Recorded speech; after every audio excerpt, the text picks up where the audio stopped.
Buenos días, buenas tardes, buenas noches, dependiendo la hora que tengas tiempo y disposición para escuchar esta charla. Cartas y legislaciones internacionales que protegen el patrimonio es lo que nos va a ocupar en la sesión de hoy. Vamos a hacer un recorrido histórico hasta llegar al proyecto de la Carta de Venecia en 1964. Es decir, ¿qué pasaba? ¿Qué acercamientos hubo antes de que existiera esta carta y esta legislación para proteger el patrimonio?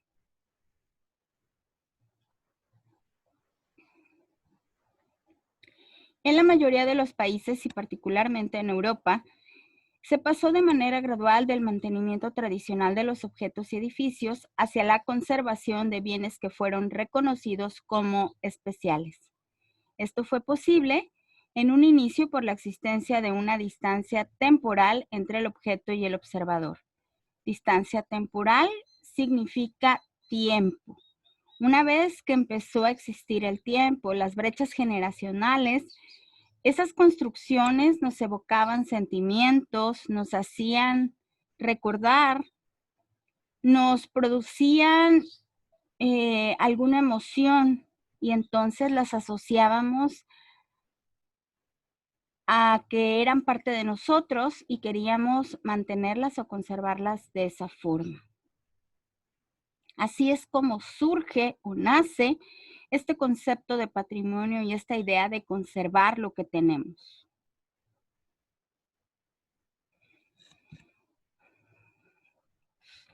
Siglo XIX, dos posiciones. Dos de las posturas más conocidas provenientes de la Europa del siglo XIX son las del poeta y crítico inglés John Ruskin y el arquitecto francés Eugène-Emmanuel Viollet-le-Duc, que marcan de cierta forma los dos extremos de un péndulo, un movimiento de antirrestauración por un lado y otro de restauraciones extremas que personificaron un fuerte debate para definir cómo debían conservarse los monumentos del pasado. De manera muy sintética, para Ruskin, la valoración de la arquitectura entraba en el campo de la moral, en donde se debían respetar las huellas del tiempo y el carácter efímero de los monumentos del pasado. Restaurar para Ruskin equivalía a falsificar o destruir. Solo era válido conservar y mantener los monumentos. En cambio, la postura de Viollet-le-Duc, en línea con la estética renacentista, buscaba un ideal de la arquitectura medieval y consistía en el uso metodológico de la arqueología, la historia del arte y la comprensión de las técnicas de construcción medievales para reconocer en un monumento las partes faltantes o para reconstruir elementos alterados. Varias de sus restauraciones combinaron una mezcla de datos históricos y técnicos con modificaciones enteramente nuevas. Si recordamos, John Ruskin, por una parte, era el patrocinador del movimiento Arts and Crafts en Inglaterra, Artes y Oficios, en donde se pugnaba o se estaba en contra de esta automatización que había traído la revolución industrial. Se seguía pugnando por lo artesanal. Mientras que Viollet-le-Duc había ido haciendo viajes en los cuales recopiló mediante dibujos toda la arquitectura medieval, la arquitectura gótica, y entonces él tenía la idea de que todo monumento, toda cosa que se debía conservar, debía mantener la misma, que pudiéramos, ¿cómo lo pudiéramos expresar más sencillo? La misma belleza que tenían en un principio y deberían ser admirados de igual forma. Por lo tanto, él sí pugnaba porque se reconstruyera lo que estaba dañado, lo que se había alterado, para que mantuvieran la misma perspectiva, la misma belleza y el espectador siguiera sintiendo lo mismo aunque pasara el tiempo. Esas eran las dos posturas que se tenían.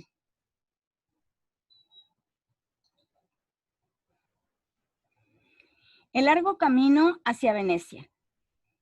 El interés por generar un documento internacional para normar la conservación del patrimonio cultural no inició con la Carta de Venecia. Para comprender Varios de los términos y conceptos utilizados en este documento, así como la aparición de la misma carta, es fundamental explorar los antecedentes que permitirán situarlos en su momento histórico. La búsqueda de reglas de conducta para la intervención de elementos del pasado que consideramos importantes ha sido un tema de discusión por muchas décadas. No hemos llegado aún a un punto común o a un acuerdo. Unos dicen que el patrimonio debe tratarse de tal manera, mientras otros dicen que debe tratarse de otra forma. Hoy tenemos una visión a la cual trataremos de llegar al final de este tema.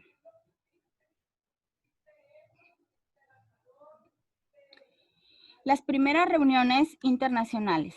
A nivel internacional, una de las primeras reuniones que abordó el tema de la conservación del patrimonio fue llevada a cabo en Bruselas el 27 de agosto de 1874 a instancias del zar Alejandro II para redactar el borrador de una declaración internacional sobre leyes y costumbres de guerra. En este evento participaron 15 países europeos, si bien no era un documento específico sobre la conservación del patrimonio en caso de conflicto armado, pero este documento recalcó la importancia del patrimonio cultural considerado como patrimonio común y buscó limitar las destrucciones, así como imponer sanciones en caso de violación a estos artículos. Esta fue una de las primeras reuniones internacionales y fue importante porque si bien no hablaba sobre el patrimonio en sí, sí hacía énfasis en que en tiempos de guerra se debería respetar lo que era importante, lo que era considerado patrimonio para una nación, para un pueblo, para un país. Primera Guerra Mundial.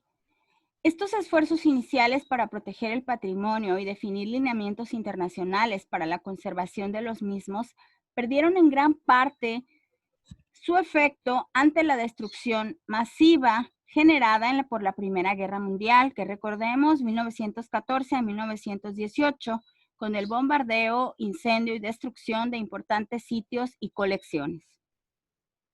Al terminar la guerra, las reacciones de los países afectados por el conflicto fueron variadas. En algunos casos se buscó desde muy temprano una reconstrucción de manera idéntica al aspecto que tenían los monumentos históricos antes de la guerra.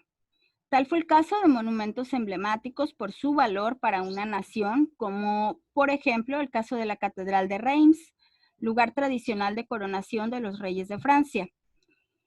En otros casos se buscó reconstituir el tejido urbano histórico de las ciudades destruidas.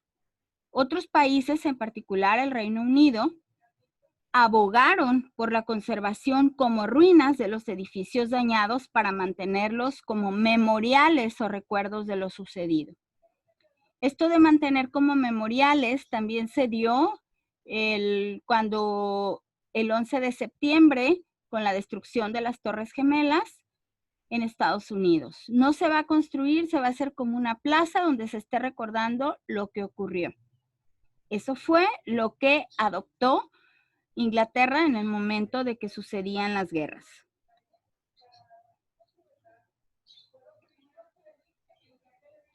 Primeros organismos internacionales. La Sociedad de Naciones, fundada en 1920 como parte del Tratado de Versalles para mantener la paz por medio de una acción colectiva, creó para ello el Comité Internacional de Cooperación Intelectual, ISIC, en 1920, y la Oficina Internacional de Museos, IOM, en 1926, ambos con sede en París. El objetivo era que fungieran como asesores para la Sociedad de Naciones en temas de cultura. Inicialmente, el Comité Internacional de Cooperación Intelectual contó con miembros tales como Henry Bergson, Albert Einstein, Marie Curie, Béla Bartók, Thomas Mann, Salvador Madariaga o Paul Valéry, entre otros.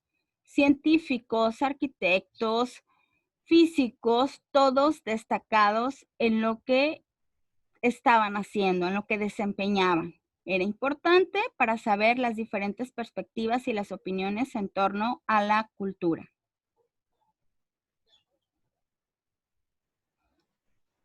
Carta de Atenas, 1931.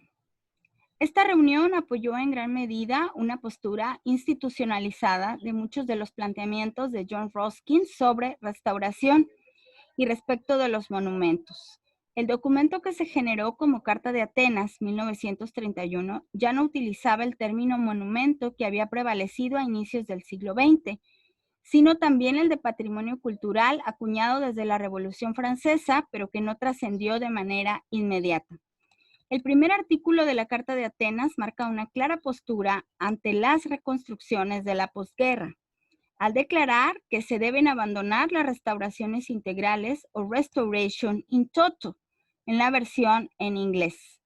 Otro de los aspectos importantes de esta carta incluyen el respeto a los estilos de todos los periodos, utilizando todos los materiales y técnicas modernos de construcción para tal propósito. Se empezaba a cambiar la idea de la restauración. Se empezaba a aportar materiales modernos y nuevos.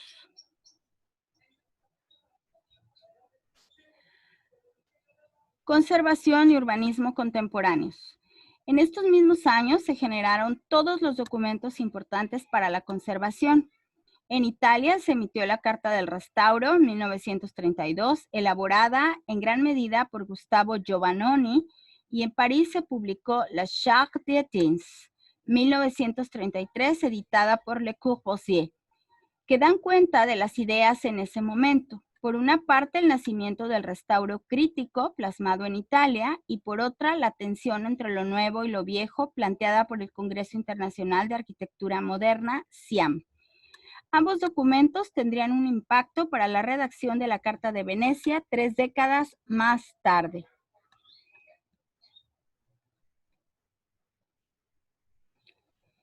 Segunda Guerra Mundial. La Segunda Guerra Mundial marcó nuevas necesidades a raíz de la destrucción y daños a monumentos y áreas completas de ciudades a escalas nunca antes vistas. La magnitud de las destrucciones y la necesidad urgente de hacerles frente puso en crisis los predicados de la Carta de Atenas, en particular en lo referente a las reconstrucciones.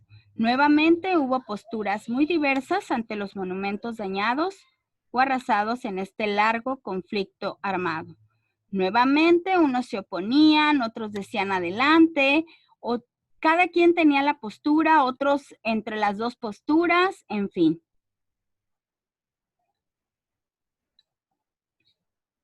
Organismos internacionales de la posguerra. A partir de 1945 se reorganizó la gran mayoría de los organismos internacionales. Ese cambio partió con la creación de la Organización de las Naciones Unidas y poco después la OIC dio paso a la UNESCO y a la OIM, que Consejo Internacional de Museos, que ahora se convertiría en ICOM.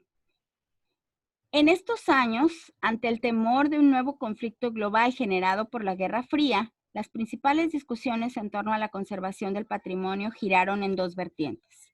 Por una parte, se debían buscar instrumentos para evitar la destrucción masiva del patrimonio cultural en caso de conflicto armado, lo que dio pie a la primera convención de la UNESCO para la protección del patrimonio cultural en caso de conflicto armado, Convención de La Haya de 1954.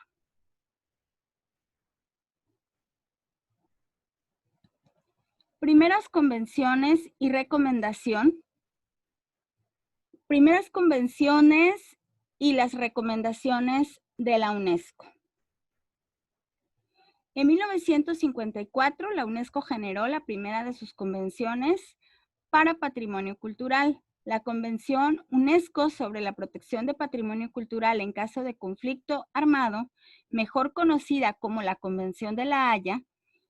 Con esta convención se definió el uso del símbolo distintivo para tratar de proteger sitios de importancia cultural en caso de conflicto armado. A pesar de lo difícil que ha resultado la aplicación de esta convención, uno de los principales elementos que aportó fue el concepto de un patrimonio común a la humanidad. damage to cultural property belonging to any people whatsoever means damage to the cultural heritage of all mankind. UNESCO, 1954. Un concepto que se retomará en la Carta de Venecia.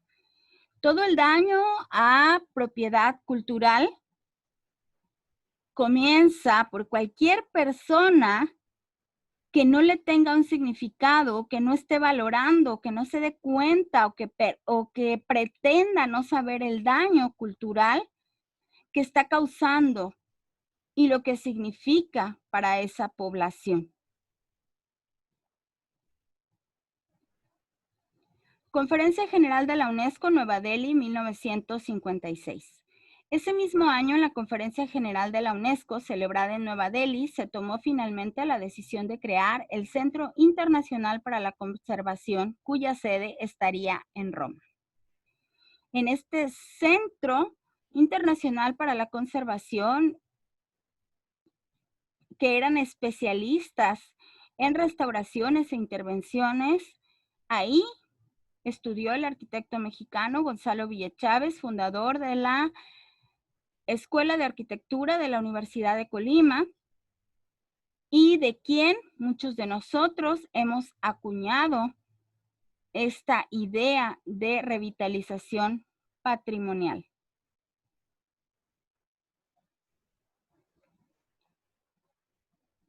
Conferencia de París, 1957. En 1957 se organizó la Segunda Conferencia Internacional de Arquitectos y Técnicos de Monumentos en París, que centró una buena parte de su discusión en la necesidad de un comité permanente para modificar y mantener principios de conservación, que funciona de manera similar al ICOM, pero enfocado en la conservación de sitios.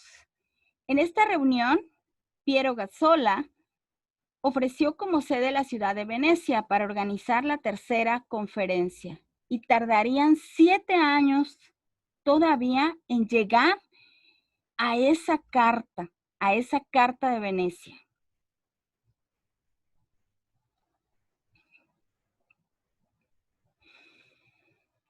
Publicación de la teoría del restauro.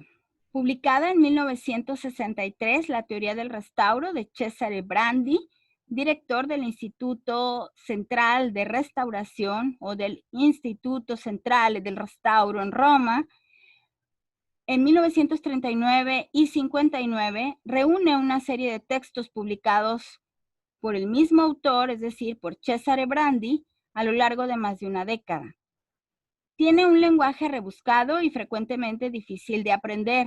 Ojo, aprender con H, hacerlo tuyo. Entender un concepto para hacerlo tuyo, eso es aprender con H. Fue un texto de gran importancia por el análisis sistemático realizado en torno a la restauración de obras de arte, así como de otros tipos de bienes. En la teoría de Brandi hay un elemento fundamental, que es el reconocimiento de la obra de arte como una toma de conciencia por parte del espectador, que permite distinguir a estos bienes de otros creados por el hombre.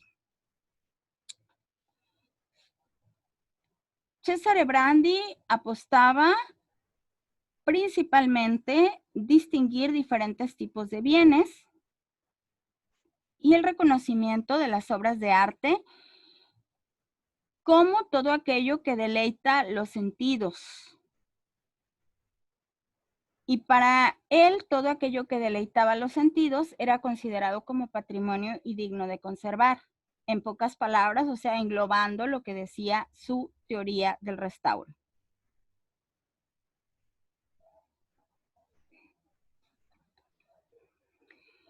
La conferencia y la Carta de Venecia. Si se fijan, después de un largo recorrido, llegamos a cómo se da esta conferencia y esta Carta de Venecia.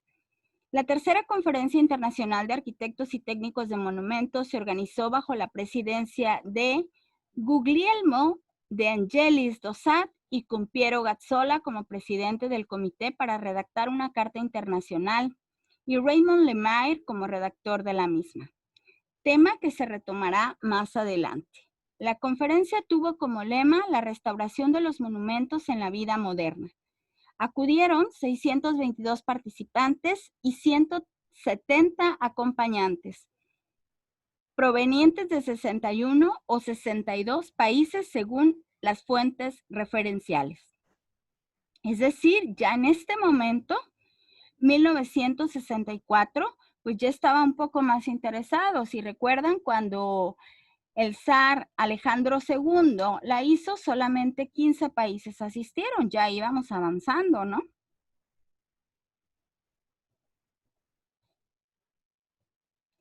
La conferencia tuvo 5 sesiones principales o 5 mesas, como lo quieran llamar, cuyos temas retoman en gran medida aquellos que se debatían en la Carta de Atenas de 1931 y que tienen eco en varios puntos de esta Carta de Venecia. 1. Teoría de la conservación y restauración de monumentos y sus aplicaciones. 2. Problemas fundamentales del estudio, investigación y restauración. 3. Organización jurídico-administrativa. 4. Contribuciones sustanciales a la historia del arte y de la civilización identificados por el estudio de la restauración. 5. Estudio preliminar de medidas de salvaguarda del patrimonio monumental relativas a grandes obras de interés público y contra acciones bélicas eventuales. ¿Qué se trató en resumidas cuentas? Pues bueno, ¿por qué apostaban? ¿Cuál era su visión? ¿Cuál era su perspectiva para restaurar monumentos y las aplicaciones? Los problemas fundamentales a los que se enfrentaban cuando se quería hacer una restauración. ¿Cómo debían normarse estas restauraciones? ¿Cómo contribuían estas restauraciones a la historia del arte y de la civilización? ¿Y cómo se deberían de generar medidas para la conservación del patrimonio monumental y de grandes obras de interés público cuando se ejercieran acciones bélicas?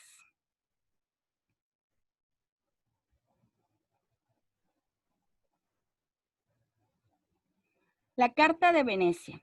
Asociado a la organización de la conferencia, se tenía en mente un proyecto de modificación de la Carta de Atenas por 2 motivos esenciales.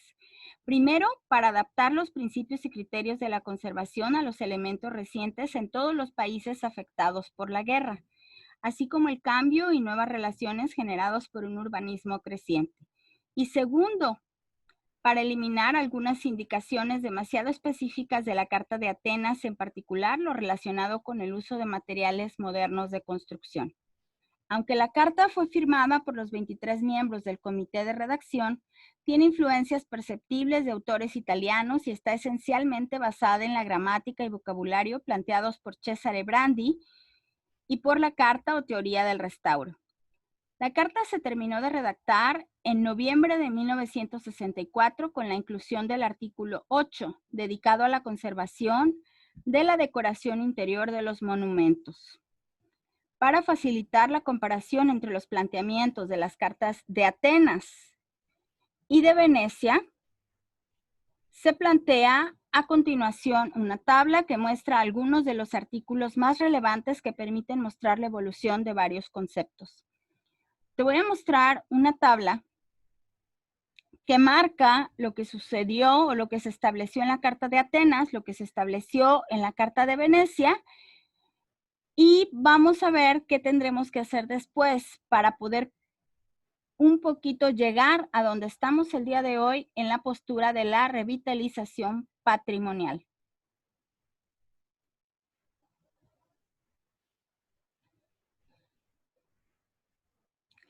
Carta de Atenas y Carta de Venecia.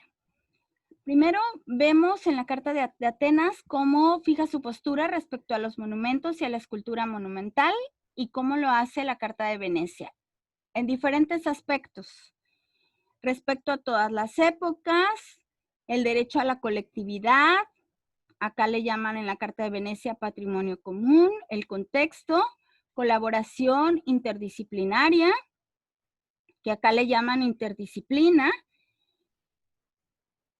conservación Evitar las reconstrucciones, que acá le llaman en la Carta de Venecia restauración, ya no era reconstrucción, era restauración. Técnicas y materiales.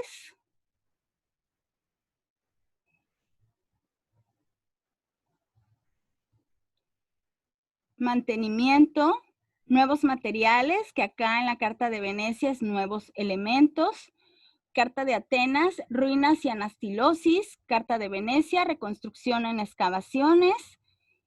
Carta de Atenas, difusión y documentación. Carta de Venecia, documentación accesible. Los principales aspectos están marcados para que puedas ver la diferencia entre una cosa y otra y cómo fue evolucionando. Por ejemplo, los nuevos materiales. Nos habla en la Carta de Atenas que los materiales nuevos necesarios para el fin de utilizarlos deberán siempre ser reconocibles. Tú deberías de ver en una obra, en un monumento, el material nuevo que se estaba aportando, aunque fuera similar o muy parecido del material que ya estaba o del material antiguo. En la Carta de Venecia se denominan nuevos elementos y nos habla de que los elementos destinados a reemplazar las partes inexistentes deben integrarse armoniosamente en el conjunto, distinguiéndose claramente de las originales, a fin de que la restauración no falsifique.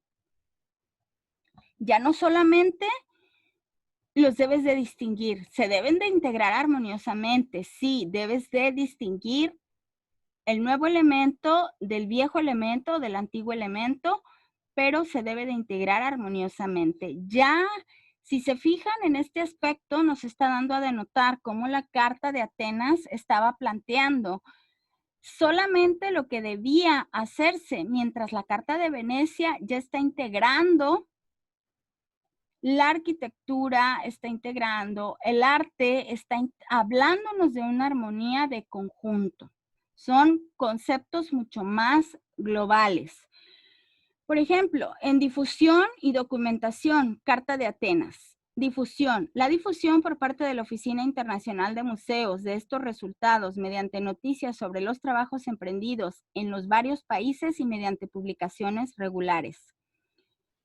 Es decir, se debía difundir, se debería de estar dando a conocer a la población lo que se estaba haciendo. Documentación. Que todos los estados o bien las instituciones creadas en ellos y reconocidas como competentes para tal fin, publiquen un inventario de los monumentos históricos nacionales acompañado por fotografías y notas. Que cada estado cree un archivo en donde se conserven los documentos relativos a los propios monumentos. Debería de haber una prueba, una bitácora en donde estuviera todo documentado lo que se había realizado, el por qué y demás. Carta de Venecia, documentación accesible. Los trabajos irán siempre acompañados de la elaboración de una documentación precisa. Esta documentación será depositada en los archivos de un organismo público y puesta a disposición de los investigadores. Ya no se pedía que se difundiera lo que se estaba haciendo. Se pedía que se integrara un expediente para que la documentación estuviera precisa y que fuera a disposición de un organismo público para consulta de investigadores o de futuras personas que pudieran estar estudiando lo que se había hecho. ¿Se fijan cómo la postura ya cambia? Ya igual es una postura global.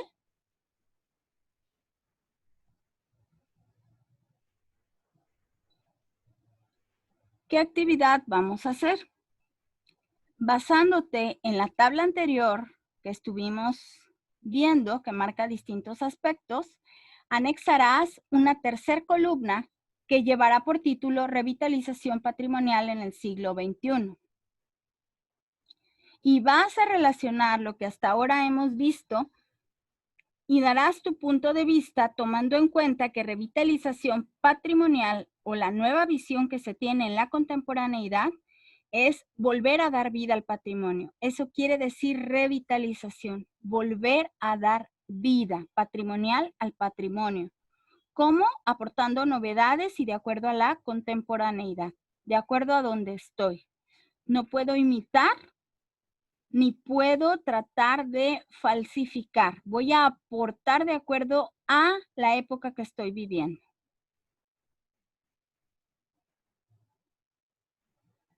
Ejemplo, yo coloqué mis 3 columnas, Carta de Atenas, Carta de Venecia y bueno, revitalización patrimonial en el siglo XXI, lo omití, solamente puse siglo XXI porque ya anteriormente les expliqué lo de revitalización patrimonial. Tomé un aspecto que no venía, sin embargo lo estoy aportando. Historia. ¿Cómo lo veía la Carta de Atenas? Es relevante el respeto a la historia de los monumentos y sitios patrimoniales. Carta de Venecia. Es una guía, la historia la marca como una guía para saber cómo era el monumento o sitio patrimonial y a qué uso se destinaba. Ya profundiza más, lo ve de manera global. En el siglo XXI, o con la teoría de la revitalización patrimonial, la historia es para tener el conocimiento de los usos del monumento o sitio patrimonial y nos va a ayudar a darle nueva vida y sugerir usos en concordancia con la contemporaneidad. Es decir, le voy a poder dar vida estudiando el pasado, pero proponiendo nuevos usos en la contemporaneidad. Siempre trayéndolo a la actualidad y al aporte de ponerlo a funcionar de nuevo ese patrimonio. Otro rubro, otro aspecto que sí no lo marca, nuevos materiales. Los materiales nuevos usados deberán siempre ser reconocibles. Eso nos dice la Carta de Atenas. La Carta de Venecia nos dice que los elementos destinados a reemplazar las partes existentes deben integrarse armoniosamente en el conjunto, distinguiéndose claramente de las originales, a fin de que la restauración no falsifique. ¿Qué nos decía? Los puedes utilizar para reemplazar las partes existentes, pero se deben de integrar armoniosamente. De nuevo, la globalidad. Y en el siglo XXI, en la revitalización patrimonial, yo le llamé nuevos aportes. De acuerdo a la contemporaneidad, se podrán hacer aportaciones al monumento o sitio patrimonial siempre y cuando estos aportes sean reversibles, es decir, que ya no dañen las partes originales del monumento o sitio patrimonial y que los nuevos aportes puedan ser eliminados cuando se decida prescindir de ellos. ¿Puedo aportar? Claro que sí, pero en el momento que ya no me guste, que ya no se requiera, se deben de poder eliminar sin que se dañe el monumento o sitio patrimonial. Tal es el caso de lo que hizo Peli en el Museo del Louvre en París. Aporta esa pirámide. ¿Por qué? Porque había la necesidad de agrandar ese museo, de tener otras entradas. Entradas no me refiero a económicas, sino otros accesos al museo. Entonces, aporta esta pirámide de cristal y de hierro. Sin embargo, Peli sí apuesta por la revitalización patrimonial, porque en el momento que ya no se le requiera a Peli de este aporte que hizo, se puede quitar y se daña el Museo del Louvre.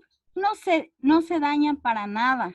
Al contrario, abona, pero no daña. De eso se trata y eso pugna la teoría de la revitalización patrimonial. Espero que con este ejemplo nos haya quedado un poquito más claro lo que vas a hacer. Mínimo, como yo estoy aquí marcando 2 aspectos, es los mismos que trabajarás, mínimo 2 aspectos. Espero que haya quedado un poquito más claro a qué es a lo que vamos tendiendo, a qué es a lo que vamos a entrar posteriormente. En nuestra siguiente sesión veremos un poquito más a fondo la Carta de Venecia. Gracias. Doctora María del Carmen Asensio Mercado.